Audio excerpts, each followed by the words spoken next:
मारू शंखवाड़ी गाम ओ प्यारो घणो लागे।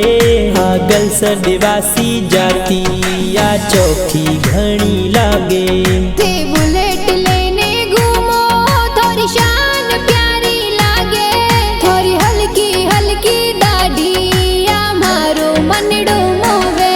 हे जालोर सिटी में घूमो थोरो ठरको भारी चाले। हे होंडा शाइन गाड़ी पर घूमो प्यारा लागो। हे घूमो प्यारा लागो।